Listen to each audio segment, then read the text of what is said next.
তবলিগ জামাতের মধ্যে যে 6টা উসুল, ওটার মধ্যে ইলম ও জিকিরের কথা আছে কি নাই? কেন? দাওয়াতের কাজ ইলম ও জিকির ছাড়া হয় না। কিন্তু তবলিগ জামাতের অনেক সাথী ওরা চায় ইলম ও জিকির ছাড়া দাওয়াতের কাজ করবে। এইভাবে দাওয়াত কখনো সফল হবে না। আর কিছু সাথী তো একবারই নিয়ত বেঁধেই আলাদা হয়ে গেছে ইলম ও জিকির থেকে। নাম ব্যবহার করে ইলম ও জিকিরের, নাম ব্যবহার করে ইকরামুল মুসলিমিনের, কিন্তু টঙ্গিতে মুসলমানদেরকে কতল করে।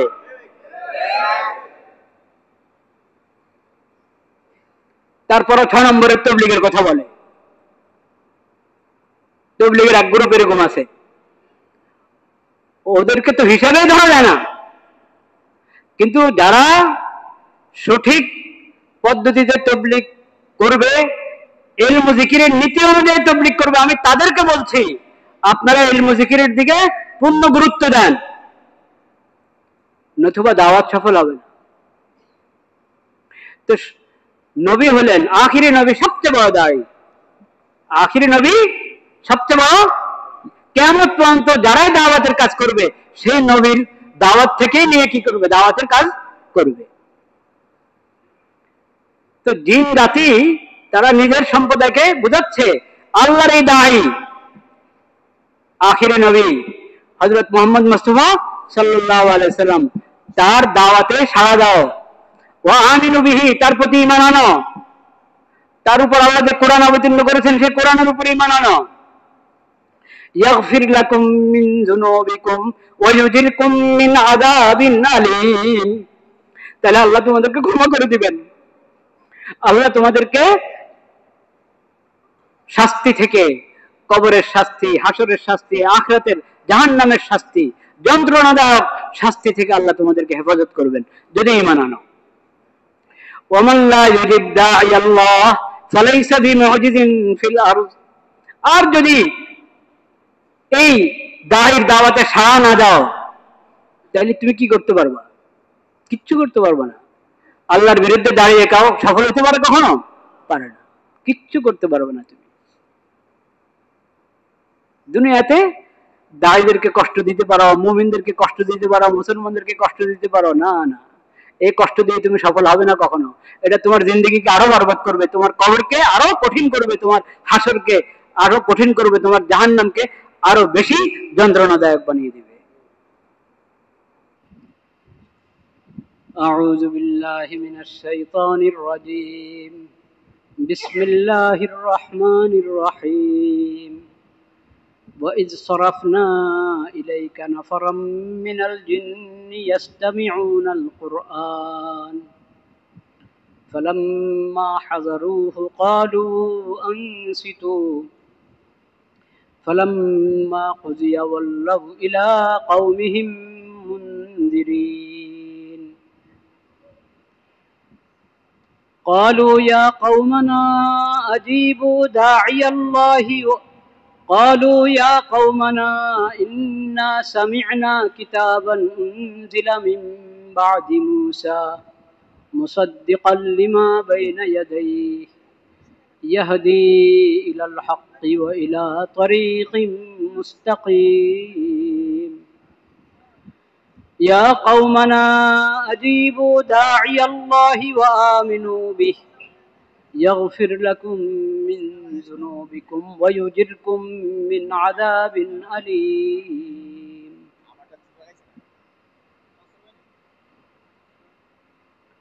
ومن لا يجب داعي الله فليس بمعجز في الأرض وليس له من دونه أولياء أولئك في ضلال مبين صدق الله مولانا العظيم وصدق رسوله النبي الكريم ونحن على ذلك من الشاهدين والشاكرين والحمد لله رب العالمين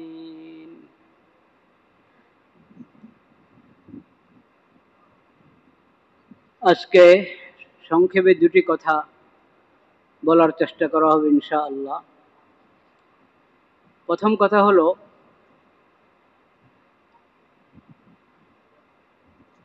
বলা মুসিবত থেকে বাঁচার জন্য, আকস্মিক বিভিন্ন ঘটনা থেকে, দুর্ঘটনা থেকে বাঁচার জন্য যেমন জরুরি ব্যবস্থা গ্রহণ করতে হয়, জরুরি সতর্কতা গ্রহণ করতে হয়, তেমনি আরেকটা কাজ আছে, ওই কাজটা আমরা কম করে থাকি। ওই কথাটা আজকে বলতে চাচ্ছি। সেটা হলো, এসব বিষয়ের জন্য নবী করিম সাল্লাল্লাহু আলাইহি সাল্লাম কিছু দোয়া শিখিয়েছেন। ওই দোয়াগুলো শিখে ওই দোয়াগুলোর উপর আমল করা দরকার।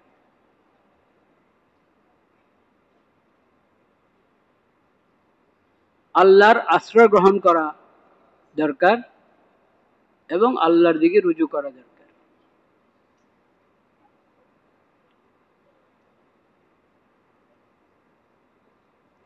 আগুন লেগে যাওয়া,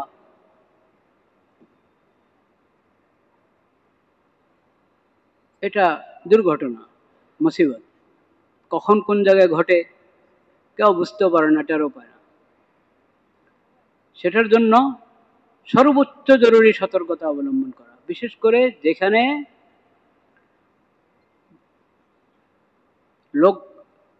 লোকজন, জনগণের সংখ্যা বেশি, অনেক মানুষ অবস্থান করে, অনেক মানুষের সাথে এই জায়গার সম্পর্ক, সেখানে তো সর্বোচ্চ সতর্কতা অবলম্বন করা এবং অত্যাধুনিক ব্যবস্থা গ্রহণ করা হেফাজতের জন্য জরুরি। কিন্তু এটার আগে, এটা সহ এবং এটার পরে আরেকটা অনেক বড় গুরুত্বপূর্ণ কাজ যেটা খেয়ালে করা হয়, সেটা হলো দোয়া। সেটা কি? দোয়া। নবী করিম সাল্লাল্লাহু আলাইহি সাল্লাম আমাদেরকে শিখিয়েছেন অগ্রিম অগ্রিম দোয়া, মুসিবত আসার আগেই। একটি দোয়ার মধ্যে শিখিয়েছেন, তোমরা এইভাবে বলো আল্লাহর কাছে, আল্লাহুম্মা ইন্নী আউযু বিকা মিনাত তারাদ্দি, আল্লাহ আমি আপনার আশ্রয় গ্রহণ করি উপর থেকে নিচে পড়ে যাওয়া, উপর থেকে নিচে পড়ে যাওয়া, এই দুর্ঘটনা থেকে আপনার আশ্রয় গ্রহণ করি। উপর থেকে নিচে পড়ে যাওয়া, এখন এত বড় বড় টাওয়ার, তখন সেটা হয়তো ছিল না। টাওয়ার ছিল না তা না, ওই তখনও বিভিন্ন অঞ্চলে ছিল, কিন্তু ব্যাপক ছিল। তো এখন এটা তিনতলার ছাদ থেকে পড়ে গেছে, 6 তলার ছাদ থেকে পড়ে গেছে। এটা যেমন ওই জমানায় কেউ হয়তো উঁচু জায়গা থেকে পড়ে যেত, পাহাড় থেকে পড়ে যেত, গাছ থেকে পড়ে যেত, এটা এখনো আছে। এখন অতিরিক্ত যেটা হয়েছে, একবারে এত অমুক তলার ছাদ থেকে পড়ে গেছে, হয় এরকম দুর্ঘটনা। সেটার জন্য সব ধরনের সতর্কতা অবলম্বন করা, প্রাতিষ্ঠানিকভাবে এবং ব্যক্তিগতভাবে। টাওয়ারের মালিক সতর্কতা অবলম্বন করলো, কিন্তু ব্যবহারকারীরা সতর্কতা অবলম্বন করলো না, তাহলে তো হবে না। সকল স্তরে সর্বোচ্চ সতর্কতা অবলম্বন করা, সর্বোচ্চ ব্যবস্থা গ্রহণ করা ফরজ। কিন্তু এর চেয়ে বড় জরুরি বিষয় হলো আল্লাহর কাছে আশ্রয় গ্রহণ করা অগ্রিম। আল্লাহ, উপর থেকে পড়ে যাওয়া, উপর থেকে নিচে পড়ে যাওয়া, এমন যে কোনো দুর্ঘটনা থেকে আমি আপনার আশ্রয় গ্রহণ করি। আল্লাহুম্মা ইন্নী আউযু বিকা মিনাত তারাদ্দি, আল্লাহুম্মা ইন্নী আউযু বিকা মিনাল হাদমি, ঘর ধসে যাবে, ভেঙে পড়বে, ছাদ ভেঙে পড়বে, এটা থেকে আমি আপনার আশ্রয় গ্রহণ করি। এখন বিল্ডিং ভেঙে পড়ক আর এমনি ঘরের ছাদ ভেঙে পড়ক, মাটির ঘরের ওয়াল ভেঙে পড়ক আর পাকা দালানের ওয়াল ভেঙে পড়ক, সে কথা না। আল হাদম, ধসে যাওয়া, ভেঙে পড়া এই ধরনের দুর্ঘটনা যেন আমি আক্রান্ত না হই আল্লাহ, আমি আপনার আশ্রয় গ্রহণ করছি। وأعوذ بك من الغرق ومن الحرق وأعوذ بك من الحرق, ডুবে যাওয়া থেকে আপনার আশ্রয় গ্রহণ করছি। বন্যা ডুবে যান, বেশি বৃষ্টির কারণে ডুবে গেল, বর্ষার পানির কারণে হোক, বন্যার পানির কারণে হোক, আর এমনি লঞ্চ ডুবে গেল, নৌকা ডুবে গেল, ভ্রমণে গিয়েছে, শিক্ষা সফর, এমনি ভ্রমণ, ওখানে গিয়ে দুর্ঘটনা ঘটে না অনেক? কিন্তু দুর্ঘটনার খবর মানুষ পত্রিকায় পড়তে থাকে, শুনতে থাকে, যখন নিজেরা সফরে বের হয় তখন আর হুঁশ থাকে না। এই এই চটটা এখানে নামো, এখানে থামো, এখানে নামবো, নেমেছে চড়ে। এখন এটা কি জোয়ারের সময়, ভাটার সময়, বা অন্য কোনো সিগন্যাল আছে কি নেই, কোনো খবর নেই, নামো, সাঁতার কাটো, যাও ওইদিকে যাও, ওইদিকে যাও, বাস হঠাৎ কোনো ঘটনা বসে বসলো, এখন আর উঠতে পারছে না, কাউ আধা উঠলো, কাউ খুঁজে পাওয়া যাচ্ছে না, 2 দিন পরে 3 দিন পরে লাশ খুঁজে পাওয়া যায়, ধারণা করা ওইদিকে গেছে, কিন্তু আল্লাহ দেখানো হলো একবারে উল্টা দিকে। এগুলো থেকে মানুষ সবক হাসিল করে না, শিক্ষা গ্রহণ করে না।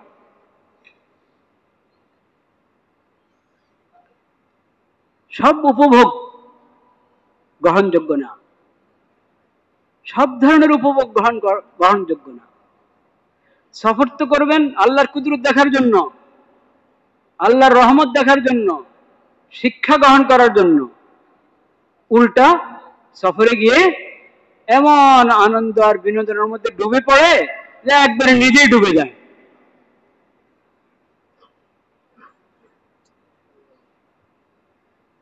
নবী করিম সাল্লাল্লাহু আলাইহি ওয়াসাল্লাম শিখিয়েছেন মিনাল গরক, ইয়া আল্লাহ কোথাও যাতে আমি ডুবে যাওয়ার মুসিবতে আক্রান্ত না হই,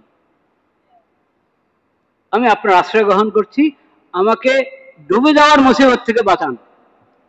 এবার নৌকা ডুবে হোক আর যে কোনো ভাবে ডুবে যাওয়া, ডুবে মরে গেল, এটা যেন না হয়। আর ইয়া আল্লাহ আপনি হেফাজত করেন আমাদের। ওয়ামিনাল হারাক ওয়া আউযু বিকা মিনাল হারাক, জ্বলে যাওয়া, আগুন লেগে ঘর পোড়া যাচ্ছে, মানুষ পোড়া যাচ্ছে, সামানপত্র পোড়া যাচ্ছে,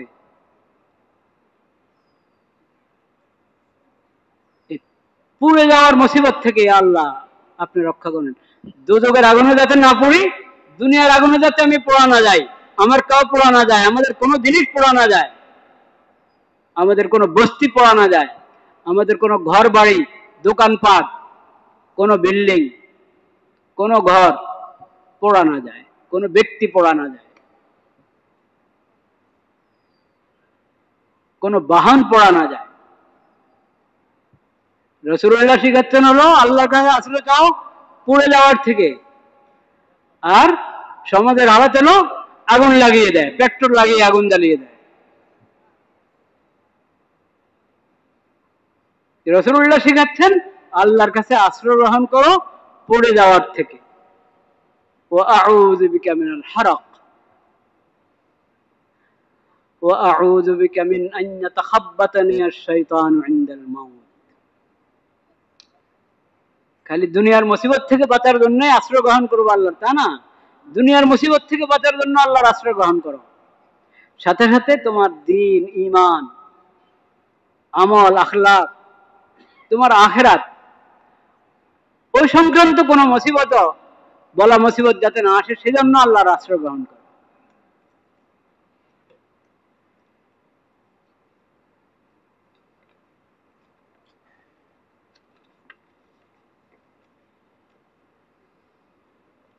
وأعوذ بك أن يتخبطني الشيطان عند الموت, মৃত্যুর সময় শয়তান এসে আমার উপরে সওয়ার হবে, আমি কালিমা পড়তে চাই, আসে অন্য কুফরি কথা আমার মনে মুখে চালু করতে চায়, জারি করতে চায়, এটা যেন কখনো না হয়। ইয়া আল্লাহ, ইয়া আল্লাহ আপনি মওতের সময়, অন্য সব সময়ের ব্যাপারে তো আলাদা তো আসে, এখানে মওতের সময় বিশেষভাবে বলা হয়েছে, মওতের সময় যাতে শয়তান আমার উপর সওয়ার না হতে পারে। শয়তান আমাকে কুমন্ত্রণা দিয়ে খারাপ কিছু আমার মুখ থেকে বের না করতে পারে, আমাকে পেরেশান না করতে পারে। وأعوذ بك من أن وأعوذ بك أن أموت في سبيلك مدبرا وأعوذ بك أن أموت لديغا। আপনার রাস্তায় জেহাদে গেলাম, কিন্তু এরকম অবস্থা হয়েছে যে আমি জেহাদের ময়দান ছেড়ে উল্টা দিকে হাঁটা শুরু করেছি, ভয়ে বা পরিস্থিতির শিকার হয়ে বা শয়তানের ধোঁকায় জেহাদের ময়দান থেকে উল্টা দিকে হাঁটা শুরু করেছি। এই অবস্থা আমার মত আসবে, ইন্না লিল্লাহ, এ আল্লাহ এমন যেন না হয়। আপনার রাস্তায় আমি বের হয়েছি জেহাদের জন্য, জেহাদের ময়দানে শহীদ হব, কিন্তু ভয়ে বা অন্য কোনো কারণে জেহাদের ময়দান থেকে উল্টা দিকে হাঁটবো আর ওখানে আমার মত আসবে, এমন যেন না হয়। এখন তো জেহাদের কথা শুনতে ভয় লাগে, জেহাদের কথা শুনতে ভয় লাগে। জেহাদ যে শরীয়তের এত বড় বিধান, ফরজ বিধান, এটা কার্যকর করার দায়িত্ব হলো মুসলিম শাসকদের। কাদের দায়িত্ব? মুসলিম শাসকদের দায়িত্ব। গাজায় মুসলিম শাসকরা এই দায়িত্ব পালন করে নাই। সব মুসলমানদের দোয়ায় আল্লাহ তাআলা এখন ওখানে শান্তির একটা পরিবেশ করেছেন। এই শান্তি চুক্তি সম্পাদন হলো ইসলাম এবং মুসলমানদের, মুসলিম বিশ্বের শত্রুর হাতে, ঠিক কিনা? লজ্জা মরে যাওয়া দরকার মুসলিম শাসকদের, যে হামাসকে শেষ করে দিয়েছে, গাজাকে শেষ করে দিয়েছে, ফিলিস্তিনকে শেষ করে দিয়েছে, ইসরায়েলের মতো জালিমকে স্বীকৃতি দিয়েছে, সেখানে দূতাবাস করেছে। সেই আমেরিকার ওই প্রেসিডেন্ট জালেম কমবক্ত, সে এখন শান্তি চুক্তি নিয়ে সামনে এসেছে। ওখানে শান্তির একটা পরিবেশ হয়েছে, একটা চুক্তি হয়েছে, সেটার জন্য আমরা আল্লাহ শুকর আদায় করি, বলেন আলহামদুলিল্লাহ। কিন্তু এটা এই লোকের হাতে গাজাকে শেষ করলো, ৬০-৭০ হাজার শিশু, নারী এবং সাধারণ নাগরিককে হত্যা করলো। হত্যা করার ক্ষেত্রে সবচেয়ে বেশি সহযোগিতা যে করেছে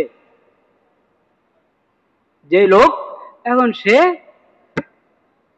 একটা কথা আছে, 100 বিল্লি মারকর হজ করা না, 100 চুহা মারকর হজ করা না। বিড়াল 100টা আপনার কি ইঁদুর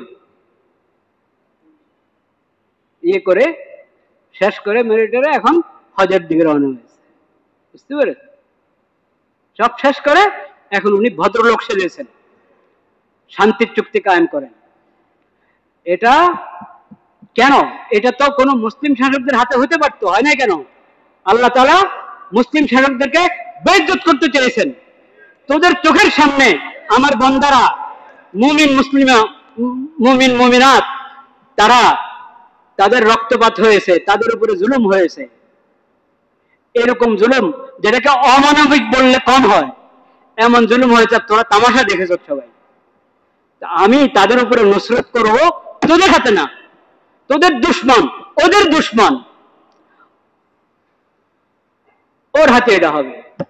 ওর হাতে হওয়ার কারণে তার ফজিলত বাড়বে না, তার মর্যাদা বাড়বে না, সেদের শয়তান, এটা সবাই জানে।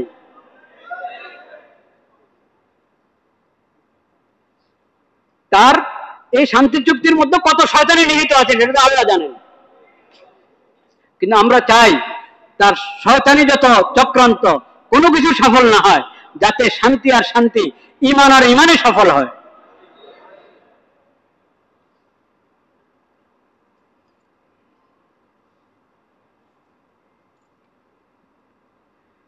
মুসলিম শাসকদেরকে সজাগ হতে হবে। চাদর মুড়ি যেভাবে শুয়ে আছেন ওনারা, এইভাবে ওনাদের গদি টিকবে না। এটা আজকে আর কালকের বিষয়, এটা আজকে আর কালকের বিষয়।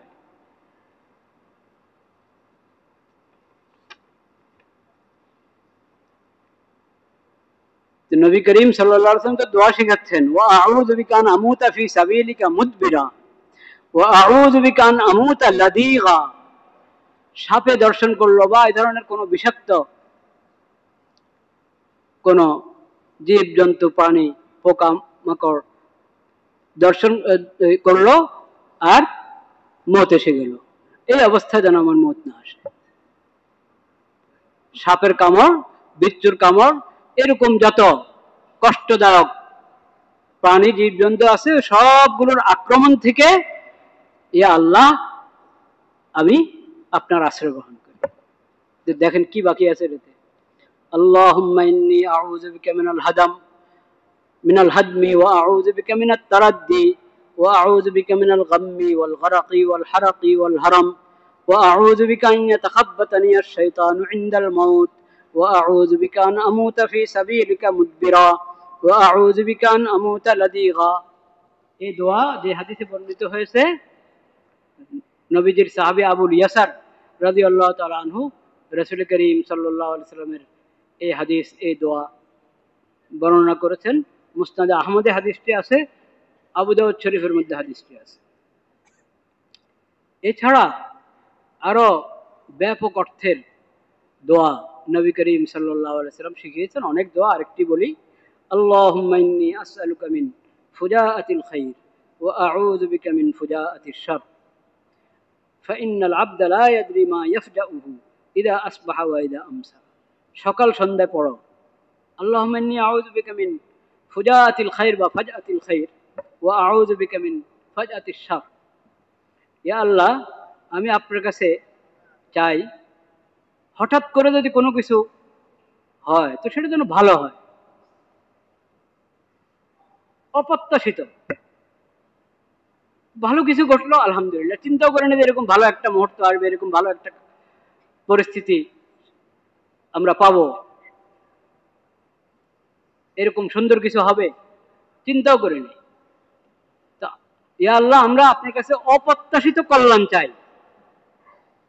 ওয়া আউযু বিকা মিন ফাজাতিশ শার, অনাকাঙ্ক্ষিত সকল অকল্যাণ অনিষ্ট থেকে আপনার আশ্রয় গ্রহণ করি। আকস্মিকভাবে হয়ে যাচ্ছে, আকস্মিকভাবে হলে ভালোটা হোক, খারাপ কোনো কিছু যেন না হয়, আল্লাহ আমরা আপনার আশ্রয় গ্রহণ করছি। ওয়া আউযু বিকা, নবীজি বলেন তুমি তো জানো না হঠাৎ করে কি ঘটতে যাবে, সকাল হচ্ছে আর হঠাৎ করে কি ঘটবে, সন্ধ্যা হচ্ছে হঠাৎ করে কি ঘটবে, কিচ্ছু জানো না তুমি। তা আগে থেকে আল্লাহকে বলে রাখো, আল্লাহুম্মা ইন্নী আসআলুকা মিন ফাজআতিল খাইর ওয়া আউযু বিকা মিন ফাজআতিশ শার।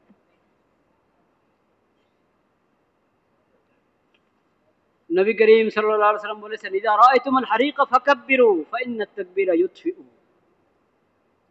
আগুন লেগে গেছে, ধাও ধাও করে জ্বলছে আগুন, এখন ফায়ার সার্ভিসের সার্ভিস তো অবশ্যই গ্রহণ করবেন। আর ফায়ার সার্ভিসের লোক আসার অপেক্ষা কেন বসে থাকবেন? যার যুদ্ধ সামর্থ্য আছে সেই ব্যবস্থা গ্রহণ করবেন, কিন্তু সাথে আরেকটা কাজ করেন, আগুন যখনই দেখলেন তখনই আল্লাহু আকবার বলা শুরু করেন, আল্লাহু আকবার, আল্লাহু আকবার, তাকবীর দিতে থাকো, তাকবীর দিতে থাকো, আল্লাহু আকবার, আল্লাহু আকবার বলতে থাকো, ইনশাআল্লাহ আগুন নিভে যাবে।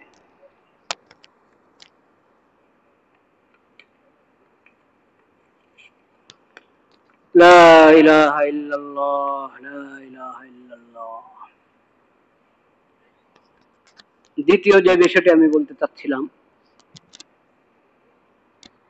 হামদ সানার পর কোরআন কারীমের সূরাতুল আহকাফ থেকে কয়েকটি আয়াত তেলাওয়াত করেছি কোরআন সম্পর্কে।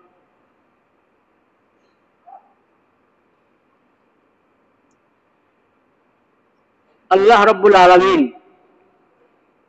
নবীজিকে ওহীর মাধ্যমে, কোরআনের ওহীর মাধ্যমে জানিয়েছেন, ওয়াইজ সরাফনা ইলাইকা নাফারাম মিনাল জিন,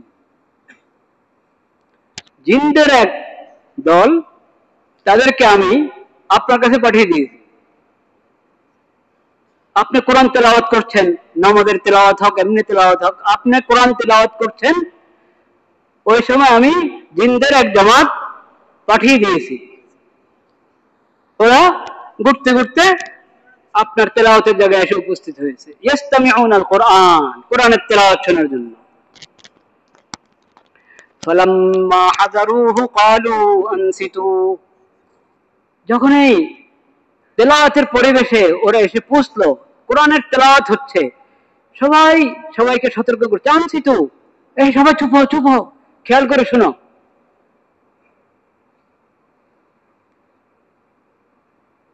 খেয়াল করে শোনো। ফালাম্মা কুযিয়া ওয়াল্লাউ ইলা কওমিহিম মুনযিরিন, যখন তেলাওয়াত শেষ হলো, নবী করিম সাল্লাল্লাহু আলাইহি ওয়াসাল্লাম তেলাওয়াত শেষ করলেন, তারা তেলাওয়াত শুনলো, ওয়াল্লাউ ইলা কওমিহিম মুনযিরিন, নবীজি তাদেরকে কিছু বলতে হয় নাই, আদবের সঙ্গে কোরআনের তেলাওয়াত শুনেছে, শুনে প্রত্যেকে নিজ নিজ গোত্রের কাছে চলে গেছে। জিন জাতির কোন এলাকা কোন জিন থাকে জিনেরা তো জানে, প্রত্যেকে নিজ নিজ এলাকার জিনের কাছে চলে গিয়েছে, নিজের গোত্রদের কাছে চলে গিয়েছে। মুনযিরিন, কোরআনের বাণী দিয়ে সতর্ক করার জন্য, আখিরাতের ব্যাপারে সতর্ক করার জন্য। সবাই কোরআন শুনলো আর দাওয়াতের কাজের জন্য নিজ নিজ এলাকায় চলে গেল। قالوا يا قومنا إنا سمعنا كتابا أنزل من بعد موسى, তারা বলল, নিজ নিজ এলাকায় গিয়ে নিজের সম্প্রদায়কে বলা শুরু করলো, দেখো আমরা তো এমন এক কিতাব কোরআন শুনে এসেছি, মুসা আলাইহিস সালামের পর, মুসা আলাইহিস সালামের উপর আল্লাহ তাআলা তাওরাত কিতাব অবতীর্ণ করেছিলেন, মুসা আলাইহিস সালামের পর আরেকটা কিতাব অবতীর্ণ হয়েছে, সেই কিতাব আমরা শুনে এসেছি, সেটা আল কোরআনুল কারীম। আল কোরআনুল কারীম, ইনজিল অবতীর্ণ হয়েছে মুসা আলাইহিস সালামের পর, কিন্তু তারা এখানে ইনজিলের কথা বলে নাই। কেন বলে নাই সেটা একটু দীর্ঘ আলোচনার দরকার আছে, আমি এখন বলবো না। কোরআন শুনে গিয়ে বলছে যে মুসা আলাইহিস সালামের পর একটি কিতাব অবতীর্ণ হয়েছে, মুসাদ্দিকাল লিমা বাইনা ইয়াদাইহি, এই কিতাব তো আল্লাহর পক্ষ থেকে এসেছে, তো আল্লাহর পক্ষ থেকে আগে যে কিতাব এসেছে তাওরাত, ওটা সমর্থন করে, এই কিতাব ওই কিতাবের সমর্থন করে।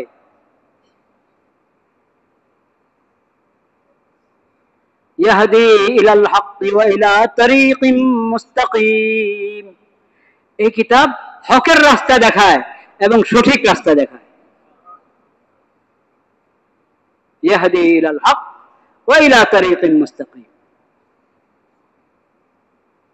ইয়া কওমানা আজিবু দাঈ আল্লাহ, দেখো তোমরা আল্লাহর দাঈর কথা শুনো।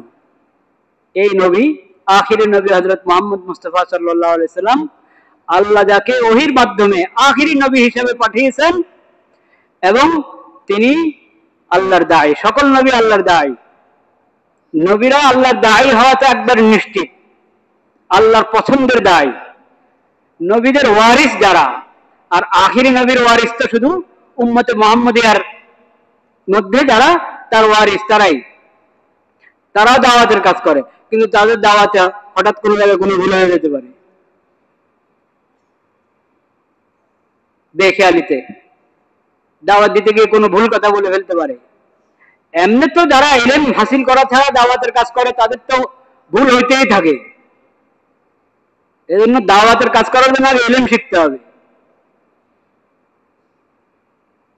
তাবলীগ জামাতের মধ্যে যে 6টা উসুল, ওটার মধ্যে ইলম ও জিকিরের কথা আছে কি নাই? কেন? দাওয়াতের কাজ ইলম ও জিকির ছাড়া হয় না। কিন্তু তাবলীগ জামাতের অনেক সাথী ওরা চায় ইলম ও জিকির ছাড়া দাওয়াতের কাজ করবে, এইভাবে দাওয়াত কখনো সফল হবে না। আর কিছু সাথী তো একবারই নিয়ত বেঁধেই আলাদা হয়ে গেছে ইলম ও জিকির থেকে, নাম ব্যবহার করে ইলম ও জিকিরের, নাম ব্যবহার করে ইকরামুল মুসলিমিনের, কিন্তু টঙ্গিতে মুসলমানদেরকে কতল করে।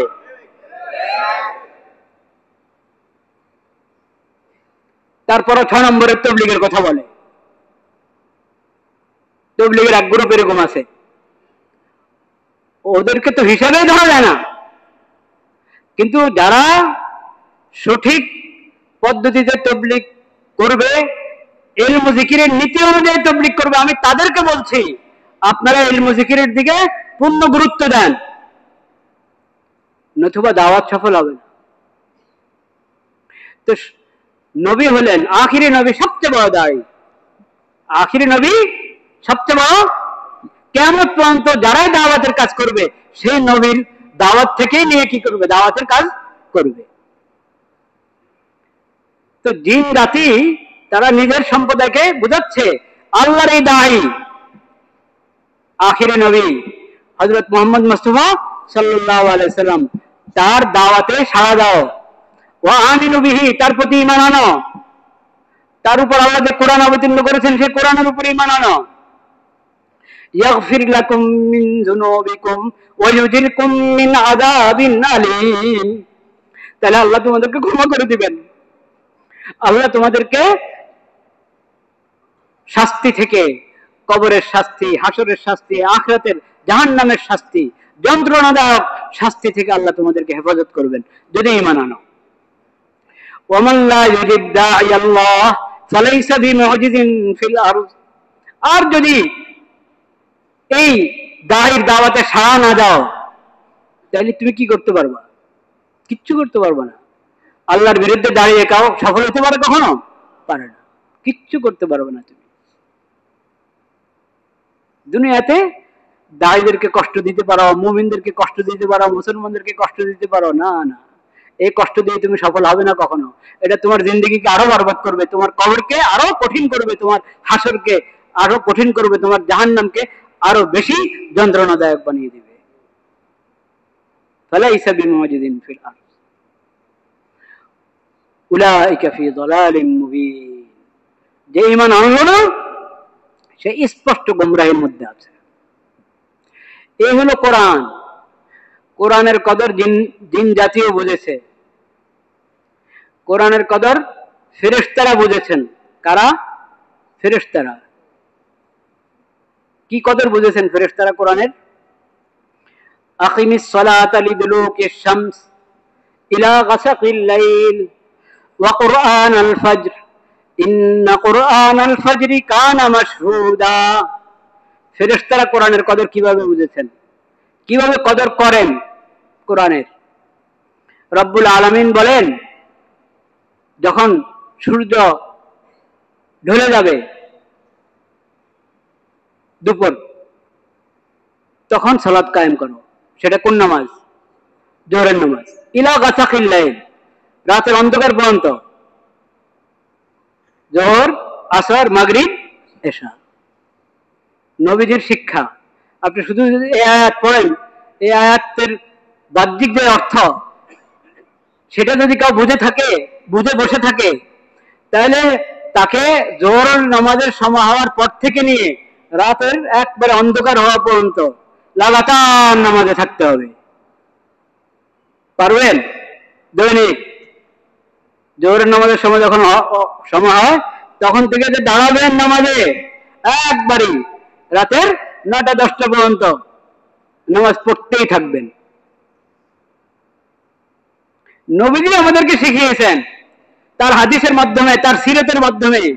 এটার অর্থ হলো জোহরের সময় জোহরের ফরজ আদায় করো, আসরের সময় আসরের ফরজ আদায় করো, মাগরিবের সময় মাগরিবের ফরজ আদায় করো, এশার সময় এশার ফরজ কি করো? আদায় করো। কয় ওয়াক্ত নামাজ হলো? 4 ওয়াক্ত। এই ফরজ নামাজগুলোর আগে কিছু সুন্নত আছে, পরে সুন্নত আছে।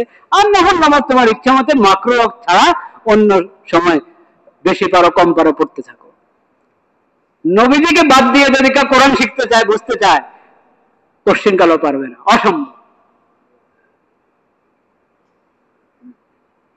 ওয়া কুরআনাল ফাজর, 4 ওয়াক্ত নামাজ হলো, আরো একটু বাকি আছে কিনা? হ্যাঁ, তো সেটা ওয়া কুরআনাল ফাজর, ফজরের নামাজ আদায় করো। ফজরের নামাজ আদায় করবে একা একা ঘরে, ঘুম থেকে উঠলে বেরোতে 5 মিনিট আছে, তাড়াতাড়ি ওযু করে 2 রাকাত নামাজ পড়ো। নামাজ আদায় হয়ে গেল, কিন্তু এটা নামাজের হক আদায় হলো নাকি? ফরজ নামাজ তো সব মসজিদে আদায় করবা, বিশেষ করে ফজরের নামাজ। কুরআনাল ফাজর, ফজরের নামাজ তো ওখানে গিয়ে আদায় করো যেখানে কোরআনের তেলাওয়াত শুনতে পারবা। মসজিদে যাও, ইমাম সাহেব কি সুন্দর ফজরের নামাজে লম্বা সূরা তেলাওয়াত করতেছেন, লম্বা কেরাত তেলাওয়াত করতেছেন, কিন্তু লম্বা কেরাত পড়তে তো দেয় না ইমাম সাহেবদেরকে। যাই হোক, তারপরে যদি লম্বা পড়েন, অন্য নামাজ থেকে তো একটু লম্বাই পড়েন ফজরের নামাজ, ও কোরআন শোনো গিয়ে, ফজরের নামাজ আদায় করো, কোরআনের তেলাওয়াত নামাজের মধ্যে শোনো। ওয়া কুরআনাল ফাজর ইন্না কুরআনাল ফাজরি কানা মাশহুদা। তুমি নামাজে আসতে দেরি করছো, ফজরের নামাজে ইমামের কেরাত শুনবে, তুমি দেরি করছো। আরে ইন্না কুরআনাল ফাজরি কানা মাশহুদা, আল্লাহর আসমান থেকে ফেরেশতারা চলে আসছে ফজরের নামাজে কেরাত শোনার জন্য, আর তুমি পিছে বসে আছো। ফজরের নামাজের কেরাত শোনার জন্য ফেরেশতারা আসে, ফেরেশতারা উপস্থিত হয়। কোরআনের কদর ফেরেশতারা বুঝেছেন, কোরআনের কদর জিন জাতি বুঝেছে, কোরআনের কদর আল্লাহ সকল প্রাণী বুঝেছে, কোরআনের কদর আগের নবীরাও বুঝেছেন।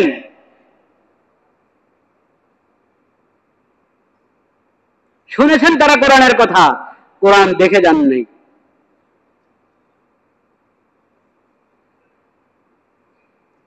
কোরআনের কদর বুঝতে হলে কিসমত ভালো হতে হয়, কিসমত ভালো হতে হয়, ঈমান থাকতে হয়। নামধারী মুসলিম হলে হবে না, ঈমান মজবুত হতে হবে। ঈমান মজবুত হলে কোরআনের কদর, কোরআনের সম্মান, কোরআনের মর্যাদা বুঝে আসে, কোরআন তেলাওয়াত করে মজা পেয়ে থাকে।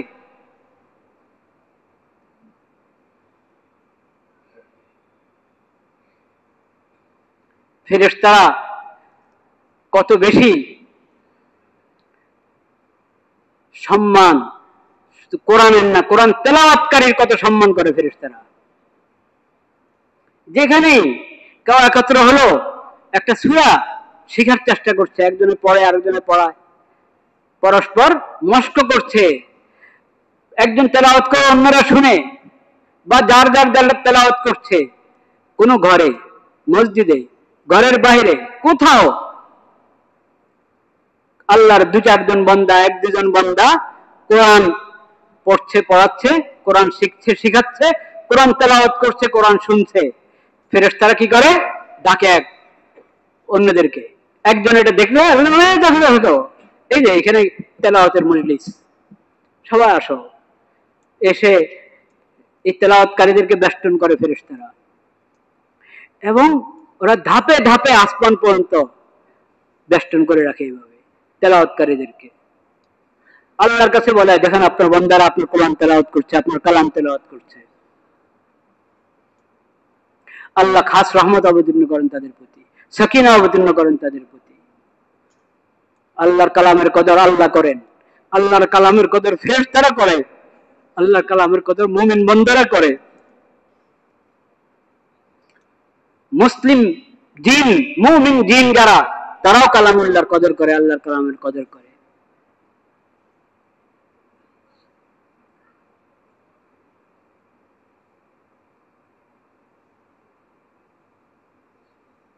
কিন্তু আমাদের মধ্যে কোথায় কোরআনের কতটুক, কে কয় পারা করে তেলাওয়াত করি দৈনিক, সহিহ শুদ্ধ তেলাওয়াত কয়জন শিখেছি, এটাকে কাজে মনে করে না। এই যে নামাজ আদায় করে, মনে করে যে নামাজে পড়ার জন্য কোরআন, এই 3টা 4টা সূরা শিখো, বাস কাজ শেষ। বলেন নাউজুবিল্লাহ। আরে 3-4 সূরা শিখলে এটা তো নামাজের জন্য, এটা তো নামাজের কাজ। কোরআন আল্লাহ অবতীর্ণ করেছেন শুধু ফরজ নামাজ কোন রকম 3 আয়াত দিয়ে, 2 আয়াত দিয়ে, লম্বা 2 আয়াত, 1 আয়াত বা ছোট 3 আয়াত দিয়ে পড়ার জন্য। এটা তো ঠেকা। এখনো আমি শিখতে পারি নাই, চলো কুল আল্লাহ ইন্না আতানা শিখে নিলাম। এই ছোট সূরাগুলোরও অনেক মূল্য, অনেক সওয়াব, অনেক মর্যাদা, কিন্তু পুরো কোরআনেরই তো মর্যাদা আছে। তুমি ইন্না আতানা, কুল আল্লাহ, ওয়াল আসর, এইটুকু শিখলা, আর শিখারই চেষ্টা করছো না। এগুলো শিখেছে তা শুদ্ধ করার চেষ্টা করছো না। এটা কোরআনের মূল্যায়ন হলো না, কোরআনের হক আদায় হলো না, কোরআনের প্রতি যে তোমার ঈমান, সে হক আদায় হলো না। কোরআন শিখো, সহিহ শুদ্ধ তেলাওয়াত শিখো, এবং দৈনিক তেলাওয়াত করো, দৈনিক তেলাওয়াত। আনা আল-লাইলি ওয়া আতরাফান নাহার, রাত্রে তেলাওয়াত করো, দিনে তেলাওয়াত করো, সকালে তেলাওয়াত করো, দুপুরে করো, বিকালে করো। সেই দিন রাত তেলাওয়াত করবে, অনেক সময় দিনে 5 বার, রাতে 5 বার। তাহাজ্জুদের নামাজে উঠে তেলাওয়াত করবে, শেষ সাথে নফল নামাজে পড়ার পর তেলাওয়াত করবে। ওটা তো নাই, এখন দৈনিক 1 পারা তেলাওয়াত করবে, এরকম মানুষ খুঁজে পাওয়া এখন মুশকিল হয়ে গেছে। দৈনিক 1 পারা তেলাওয়াত করবে নিয়মিত। একজন হাফেজ দৈনিক 3 পারা তেলাওয়াত করবে, এরকম হাফেজ গণলে দেখা যাবে অল্প কয়জন বের হবে। হাফেজ না কিন্তু তেলাওয়াত, সহি তেলাওয়াত শিখেছে, এরকম মানুষ যদি 1000 হন, তাদের মধ্যে 100 পাওয়া মুশকিল হবে দৈনিক নিয়মিত 1 পারা তেলাওয়াত করে। ভাইরা, হিন্দুর কাছে আপনি কেন আশা করেন কোরআনের সম্মানের? আপনি কোরআনের যথাযথ সম্মান করেন, আপনি কোরআনের যথাযথ হক আদায় করেন, কোরআনের যথাযথ মূল্যায়ন করি। কোরআনের স্থূল অবমাননা যেটা ঘটেছে, ঘটনা ওটা তো স্থূল অবমাননা। এটা এরকম যারা ঘটায় ওরা মানুষের কাতারে নাই, ওরা অমানুষ, ওরা মানুষের কাতারে না। ওদেরকে যদি পাবনা পাঠানো হয় সেখানে সিট পাবে না, ওরা অমানুষ। এটা তো এমন অপরাধ, যে কোনো কাজ করবে তার নাগরিকত্ব বাতিল হয়ে যাবে। যদি সরকারের সাথে চুক্তির ভিত্তিতে কোনো দেশে থাকে, চুক্তি বাতিল হয়ে যাবে। নাগরিক হিসাবে থাকলে নাগরিকত্ব বাতিল হয়ে যাবে। এটা এত বড় মহাপাপ, কোরআনের অবমাননা। এর চেয়ে অনেক হালকা অবমাননা যে কুফর। কিন্তু কাফিরকে আর কুফরের কথা কি বলবেন? এটা খালি কুফর না, কাফির বলবো আমি তো কাফির, এই তো কুফরের কাজ করছি, সমস্যা কি? তা না, আল্লাহর দ্বীনের নিদর্শনগুলোর সম্মান রক্ষা করা এটা মুমিনের উপরে ঈমানের কারণে ফরজ। অমুসলিমদের উপরে, সে মুসলিম দেশের নাগরিক হওয়ার কারণে এবং মুসলিম দেশের নাগরিক হওয়ার কারণে এবং মানুষ হওয়ার কারণে তার উপরে ফরজ। তুমি হিন্দু কিন্তু তুমি মানুষ না, তুমি খ্রিস্টান, তুমি ইহুদি কিন্তু মানুষ না। অমানুষের কাজ করবা কেন? হায়াওয়ানের মতো কাজ করবা কেন? মানুষের মতো কাজ করো। এটা কি মানুষের কাজ হলো? একটা ধর্মগ্রন্থের অবমাননা। কোরআন তো আল্লাহর কালাম, যেভাবে আল্লাহ অবতীর্ণ করেছেন, রাসূলুল্লাহ সাল্লাল্লাহু আলাইহি ওয়াসাল্লাম যেভাবে উম্মতের হাতে দিয়ে গেছেন, সেভাবে এখনো সংরক্ষিত আছে, কিয়ামত পর্যন্ত সংরক্ষিত থাকবে। কিন্তু এই ছাড়া আর কোন আসমানি গ্রন্থ সংরক্ষিত নাই। কতগুলোকে ঐশী গ্রন্থ মনে করা হয়, এগুলো ঐশী গ্রন্থ কিনা এটা প্রমাণিত না। কিছু প্রমাণিত, কিন্তু সেই ঐশী গ্রন্থ যেভাবে আল্লাহ অবতীর্ণ করেছেন সেভাবে এখন সংরক্ষিত নাই, বিকৃত। যেমন বাইবেল বলতে যেটাকে বলে, বাইবেল বিকৃত। প্রথম কিছু অংশ তো বিকৃত অবস্থা আছে, এবং কতটুক বিকৃতি কতটুক বাস্তব পার্থক্য করার উপায় নেই, সেজন্য ওটার উপর কোনো ভরসা করা যায় না। আরেক অংশ বাইবেলের, ওটা তো একবারে পরের রচনা, পরের মানুষদের কি রচনা, ওটা আল্লাহ নাজিল করা ইঞ্জিলে না। তো এখন বিকৃত অবস্থা যেটা আছে, বা ইঞ্জিলের নাম দিয়ে ছাপানো হয়, আসলে ইঞ্জিল না, সেই বিকৃত গ্রন্থ যেটাকে ওই আসমানি গ্রন্থ বলা যায় না, আল্লাহর ওহী বলা যায় না, কিন্তু গলত ধর্ম, বাতিল ধর্মের লোকেরা ওটাকে ধর্মগ্রন্থ মনে করে। সেই ধর্মের ব্যাপারে তো, সেই গ্রন্থের ব্যাপারে তো আমরা এই কথা বলবো যে তার অবমাননা করা যাবে না। আর তুমি কোরআন, যেটা আল্লাহর কালাম, আল্লাহ যেভাবে অবতীর্ণ করেছেন সেভাবে সংরক্ষিত আছে, এটার অবমাননা করো, এত অমানুষ হতে পারে কাউ? আর আমাদের প্রশাসনের লোকেরা এগুলো শুধু দেখেন, বুঝতে পারে, এগুলো এখন দেখেন। মিথ্যা ভুয়া অনেক কথা রটানো হয় যে অমুসলিমরা, সংখ্যালঘুরা নির্যাতিত, তারা নিরাপত্তা পাচ্ছে না যথাযথ, তারা আতঙ্কিত, কত কথা। হ্যাঁ, বেশিরভাগই অবাস্তব, বেশিরভাগই কি অবাস্তব। ওখানে একটু অবাস্তব কথা উঠে গেছে, এটার উপরে সবাই পরিণাম হয়ে যায়। আরে আল্লাহ, পত্র পত্রিকা কত কথা আসে, কতজনে কত বাণী দেন। হ্যাঁ, শিরকের পক্ষে বাণী দিয়ে বসে থাকে।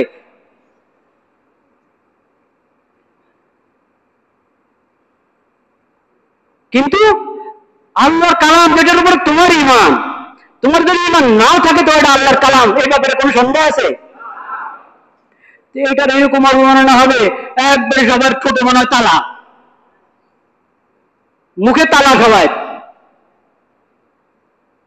কিন্তু আমি তাদের কথা বলতে চাচ্ছি না এখন, আমি বলতে চাচ্ছি আমাদের মুসলিম ভাইদেরকে, কালিমা পাটকারী যাদের কোরআনের প্রতি ঈমান আছে তাদেরকে বলতে চাচ্ছি, কোরআনের মূল্যায়ন করি, আমরা কোরআনের কদর করি, কোরআনের সম্মান আমরা রক্ষা করি। কোরআন অবমাননা স্থূল পদ্ধতি, মানে যেটাকে অবমাননা বলা, এটা যে অবমাননা এটা সবাই বুঝে, এরকম অবমাননা এটা তো অমানুষদের কাজ, সেটা এখন আলোচনার বাইরে রাখলাম। কিন্তু কোরআন অবমাননার আরো সূক্ষ্ম অনেক পদ্ধতি আছে, যেগুলো নামদারি মুসলমান, কালিমা পাটকারী মুসলমানরা অনেকে করে থাকে, অথচ তার খবর নেই। আছে কি নাই? আছে। যেমন যেমন একটা বলি কোন প্রাইমারি স্কুল, কলেজ, ভার্সিটি, ওখানে যদি আমি কোরআন শিক্ষাকে বাধ্যতামূলক না করি, এটা সূক্ষ্ম অবমাননা কিনে কোরআনের, এটা সূক্ষ্ম অবমাননা। দুনিয়ার আবরণ বাবরণ সব শেখানো হচ্ছে, এমনকি এখন সঙ্গীত শিখাচ্ছে, গীত শিখায়, নাটক শিখায়, নাচানি শিখায়, এবং বাচ্চাদেরকে শিখায়, কিন্তু কোরআন শিখায় না। এটা কি কোরআনের অবমাননা নয়? এটা সূক্ষ্ম অবমাননা কোরআনের।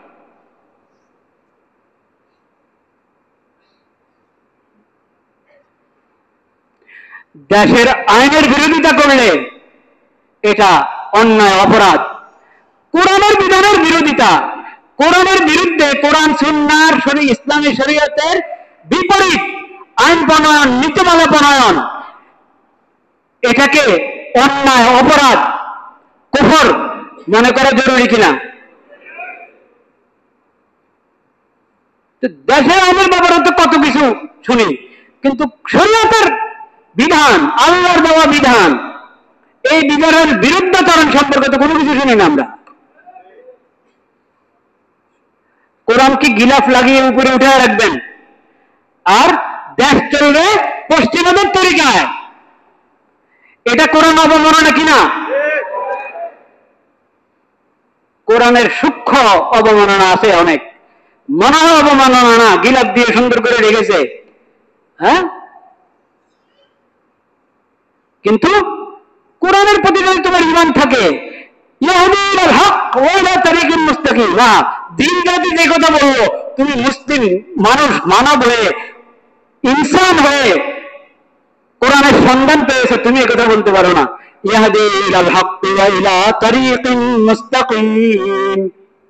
দিন জাতি বলছে এই কোরআন হকের দিকে রাস্তা দেখায়, সঠিক রাস্তার দিকে কি দেখায়? পথ দেখায়। তো সঠিক রাস্তা, তরিকা মুস্তাকিম, ইসলামী শরীয়ত, আল হক, ঈমান, আকীদা,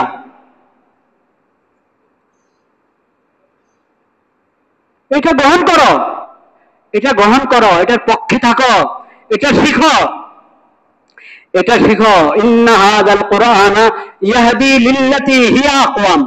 যত তন্ত্র মন্ত্র আনবা তুমি, যত বাদ, লেলিনবাদ, মৌসুমবাদ, এই বাদ, সে বাদ, আমেরিকার বাদ আর আপনার ব্রিটেনের বাদ, চীনের বাদ আর মোদিবাদ, হ্যাঁ, কোন বাদ, ওগুলোর কোনো অস্তিত্ব নাই, হিসাবে পড়ে না কোরআনের হেদায়েতের সামনে।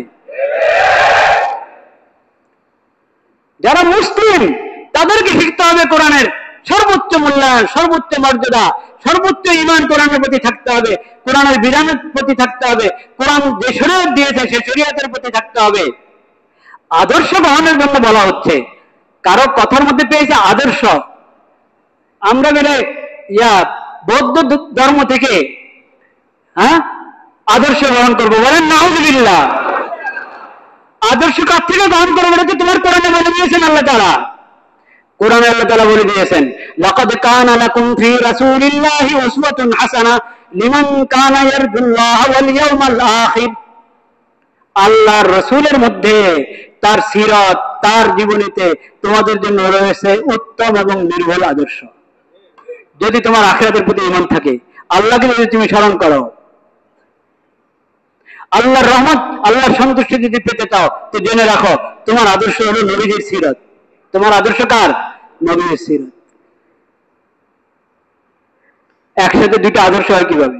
মুসলিম উম্মতের জন্য নবীজির সিরাত আদর্শ, আবার যে ধর্মের কোনো গোড়া নাই বা গোড়া আছে ওরা গোড়া থেকে বিচ্ছিন্ন হয়ে বিকৃত করে দিয়েছে, সেখানে আবার আমাদের আদর্শ থাকবে কিভাবে? অসম্ভব কথা, এটা অসম্ভব কথা। হ্যাঁ, আমি গত জুমা বলেছি, তাদের জিন্দা থাকার হক আছে, তাদের পরিমণ্ডলে তারা তাদের ধর্ম মেনে চলক, বাতিল হক। তারা যখন ঈমান আনবে না, ইসলাম গ্রহণ করছে না, তা আল্লাহ তাদেরকে বাধ্য করবেন না, কারণ আল্লাহ তো এই দুনিয়া বানিয়েছেন পরীক্ষার জন্য। আল্লাহ বাধ্য করে যদি মুমিন বানিয়ে দেন, তাহলে পরীক্ষা হলো না। আল্লাহ তো হক এবং বাতিল দুই রাস্তা দেখিয়ে দিয়েছেন কোরআনের মাধ্যমে। এখন কে বাতিলের উপরে থাকবে, কে হেদায়েত গ্রহণ করবে, হক গ্রহণ করবে, সেটা তার বিষয়। এখন যে হক গ্রহণ করে না, বাতিলের উপরে আছে, তাকে থাকতে দাও। তাকে জবরদস্তি মুসলমান বানানো যাবে না, তাকে তার ধর্ম পালন করতে দাও।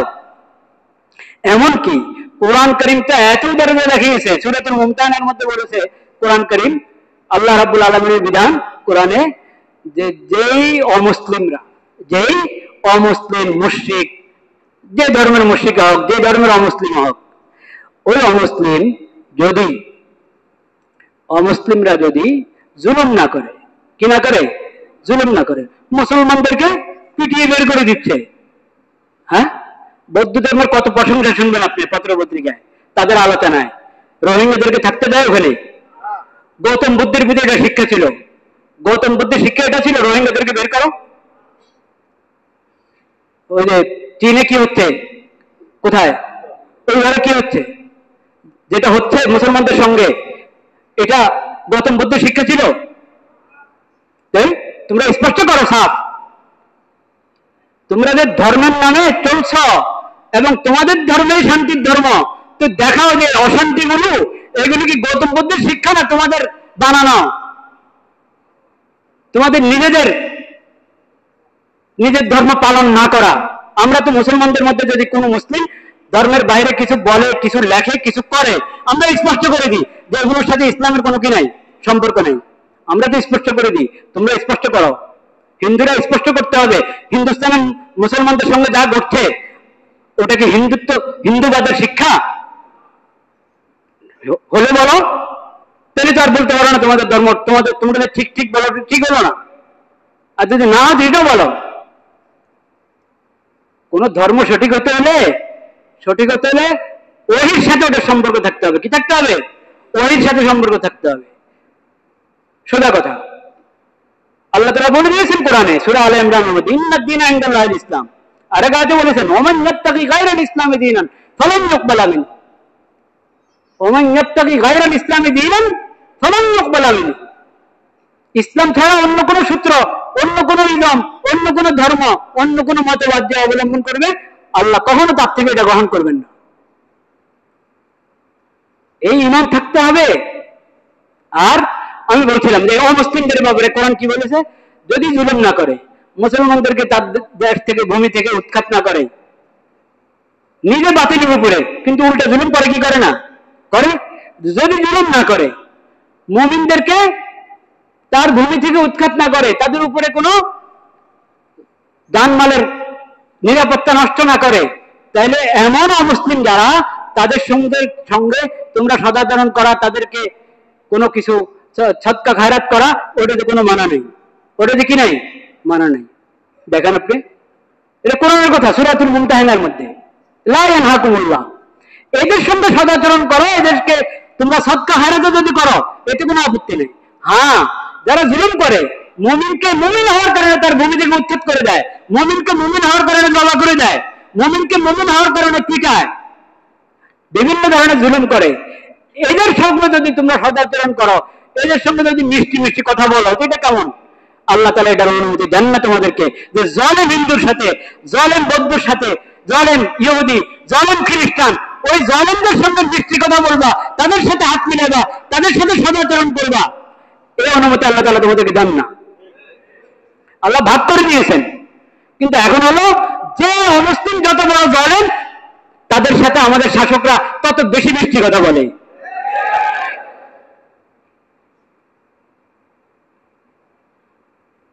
তাদের সঙ্গে সদাচরণ করো, তাদেরকে তাদের পরিমণ্ডলে তাদের ধর্ম পালন করতে দাও, তাদের যানবাহনের নিরাপত্তা এটা সরকারের দায়িত্ব, এতে কোনো সন্দেহ নেই। কিন্তু আপনি বলা শুরু করবেন যে তাদের ধর্ম থেকে আমাদেরকে আদর্শ গ্রহণ করতে হবে, এই কথা বললে কি মানুষ? শিরিক এবং সভ্যতা, অমুসলিম মুশরিক জাতির শিরিক এবং তাদের সভ্যতা, তাদের ধর্ম, তাদের ধর্মকর্ম, তাদের ধর্মের মধ্যে বিভিন্ন বিধান আছে, ওইসব বিধান আপনার জন্য পালনীয় নয়। আপনার জন্য পালনীয় হলো ইসলামী শরীয়ত, এবং কোরআনে যে শরীয়ত দিয়েছে এটা ইসলামী শরীয়ত, নবীজির সুন্নত, এটা পালনীয়। আল্লাহ তাআলা সেই তৌফিক আমাদেরকে দান করেন। ওয়া আখিরু দাওয়ানা আলহামদুলিল্লাহি রাব্বিল আলামিন। যাদের সুন্নত বাকি আছে পড়ে ফেলি। আল্লাহু আকবার, আল্লাহু আকবার, আল্লাহু আকবার, আল্লাহু আকবার। আশহাদু আল্লা ইলাহা ইল্লাল্লাহ,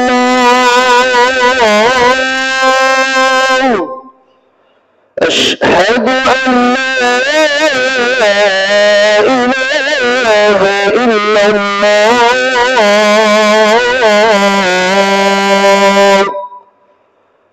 আশহাদু আন্না মুহাম্মাদার রাসূলুল্লাহ,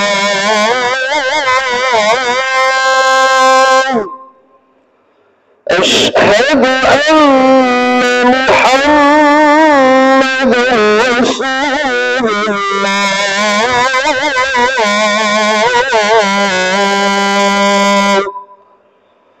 حي على الصلاة،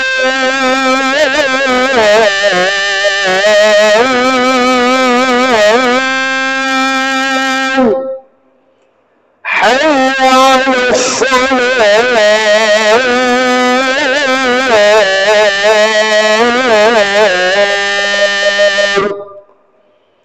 حي على الفلاح،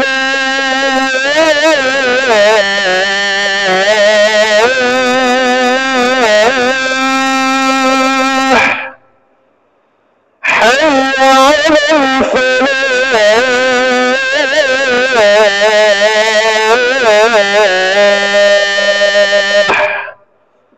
الله أكبر، الله أكبر، لا إله إلا الله.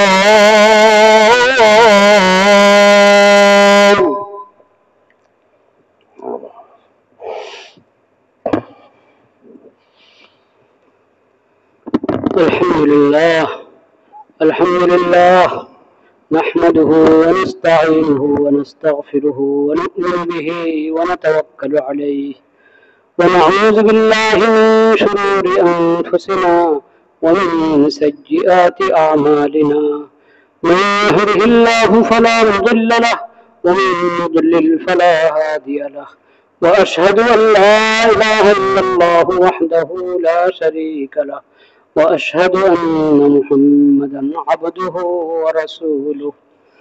أما بعد، فأعوذ بالله من الشيطان الرجيم. بسم الله الرحمن الرحيم. الرحمن علم القرآن، خلق الإنسان، علمه البيان. صدق الله مولانا العظيم، وصدق رسوله النبي الكريم، ونحن على ذلك من الشاهدين والشاكرين، والحمد لله رب العالمين. عباد الله، عباد الله، إن القرآن الكريم والفرقان الحكيم نعمة عظيمة، نعمة عظيمة، أعظم النعم من الله سبحانه وتعالى لعباده. إن الله سبحانه وتعالى هدانا بهذا القرآن إلى الصراط المستقيم، هدانا بهذا القرآن إلى الحق وإلى طريق مستقيم. فيا عباد الله، اقدروا قدر هذا الكتاب الكريم والفرقان الحميد، وعزموه ووقروه، واتلوه صباحا ومساء في آناء الليل وأطراف النهار. أعوذ بالله من الشيطان الرجيم. بسم الله الرحمن الرحيم. وإذ صرفنا إليك نفرا من الجن يستمعون القرآن فلما حضروه قالوا أنصتوا فلما قضي ولوا إلى قومهم منذرين.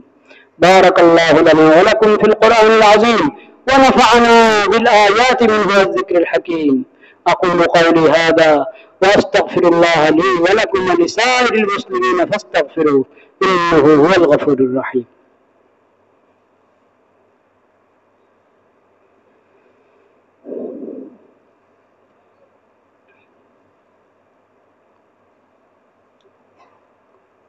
الحمد لله وحده، والصلاة والسلام على من لا نبي بعده، وأشهد أن لا إله إلا الله وحده لا شريك له، وأشهد أن محمدا عبده ورسوله.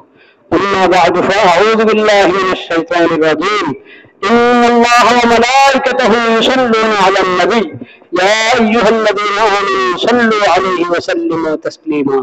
اللهم صل على محمد عبدك ورسولك، وصل على المؤمنين والمؤمنات والمسلمين والمسلمات. قال النبي صلى الله عليه وسلم: خير الناس قرني ثم الذين يلونهم ثم الذين يلونهم. عباد الله رحمكم الله، اذكروا الله ذكرا كثيرا وسبحوه بكرة وأصيلا وأقيموا الصلاة إن الصلاة تنهى عن الفحشاء والمنكر। আমরা সকলে দাঁড়িয়ে দাদা দেখে কাতার সোজা করি, সামনের কাতারগুলো আগে পুরা করি।